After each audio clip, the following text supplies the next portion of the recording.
ചൂടും നിതരാം ദിനങ്ങൾക്കു ചൂളയിൽ നിന്നെന്ന പോലടിക്കും പൊടിക്കാറ്റിൽ നീറിവേർത്തിമതാണു കാണുകയാവാം ഭദ്രേ. നീ പകൽക്കിനാവ് പൂഞ്ചോലകൾ വനങ്ങളും നിളമേറുന്നു ചൂടും നിതരാം ദിനങ്ങൾക്കു ചൂളയിൽ നിന്നെന്ന പോലടിക്കും പൊടിക്കാറ്റിൽ നീറി വേർത്തിമതാണു കാണുകയാവാം ഭദ്രേ. നീ പകൽക്കിനാവ് പൂഞ്ചോലകൾ വനങ്ങളും. അത് നല്ലത് പക്ഷേ വിഹരിപ്പിതീ വെയിലിൽ പുതുവേട്ടാളൻ കുഞ്ഞു പോലെയൻ കുട്ടിക്കാലം വാടാതെയുണ്ടെന്നുള്ളിൽ പണ്ടുകാലത്തിൻ നീണ്ട ചൂടാണ്ട മാസങ്ങളിൽ പൂവിട്ടൊരുല്ലാസങ്ങൾ.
പകലും രാത്രിയും ഒപ്പാവുന്ന ദിവസമാണത്. അങ്ങനെ രണ്ട് സംക്രമമാണ്.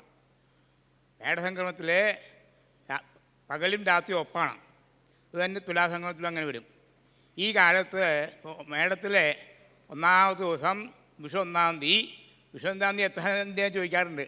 വിഷു 1-ാം തീയതി വെളുപ്പാൻ കാലത്ത് കണി കാണുക. എല്ലാവരെയും വിളിച്ചു കണ്ണടച്ചിട്ട് കൊണ്ടുവരിക. മുത്തശ്ശിയോ അമ്മയോ ആരെങ്കിലും കുട്ടികളെ കൊണ്ടുവരികയും കണി കണ്ട് ഉണരുക. അവിടെ നിന്നിട്ട് കണ്ണു തുറക്കാൻ പാടുള്ളൂ. തുറന്നു കഴിഞ്ഞാൽ തൊഴുക, നമസ്കരിക്കുക. എന്നിട്ട് വിഷ്കേട്ടം മൂത്ത ആളുകൾക്ക് ചെറിയ ആൾക്ക് വിഷ്കേട്ടം കൊടുക്കും. കുന്നായ കുന്നിന്മേൽ കൊന്ന മരത്തിന്മേൽ പൊന്നിൻ കൂത്താലി തൂക്കിയതാരേ, ഞാനല്ല നീയല്ല കർക്കടകക്കാരല്ല മകര തിങ്ങാ നിലാവല്ല മകരത്തിൻ വെയിലിന് മീന വെയിലിന് കണി കണ്ടുണർന്നിടാൻ മേട വെയിലൊളി പൂക്കിയത് അത്രയെന്ന് പറഞ്ഞിട്ട് ആ കുന്നായ കുന്നിന്മേന്നുള്ള കൊന്നവരം കൊന്ന പൂക്കുന്ന കാലമാണ്.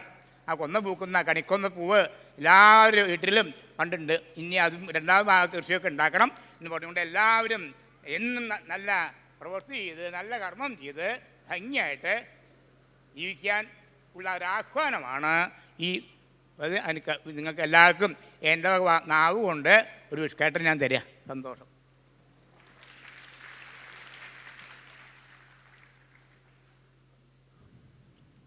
ലോകമെമ്പാടുമുള്ള മലയാളികൾക്കും കൈരളി പ്രേക്ഷകർക്കും എൻ്റെ വിഷുദിനാശംസകൾ. നല്ല മനസ്സും നല്ല ചിന്തകളും നല്ല അറിവും നല്ല പക്വതയും പരിചയമുള്ള ഒരു മഹാമനുഷ്യൻ്റെ കയ്യിൽ നിന്ന് വിഷുക്കൈനീട്ടവും വാങ്ങിയാണ് കൈരളി ഞങ്ങളുടെ പുതുവർഷ പരിപാടികൾ ആരംഭിക്കുന്നത്.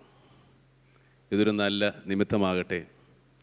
ഈ അറിവും വിജ്ഞാനവും പക്വതയും സ്നേഹവും വിശ്വാസവും കൈരളി എന്നും നിങ്ങൾക്ക് പകർന്നു തരും എന്നെനിക്ക് ഉറപ്പ് നൽകാൻ സാധിക്കും. ഞങ്ങളിൽ അർപ്പിച്ചിരിക്കുന്ന വിശ്വാസം എന്നും ഞങ്ങൾ കാത്തു സൂക്ഷിക്കും.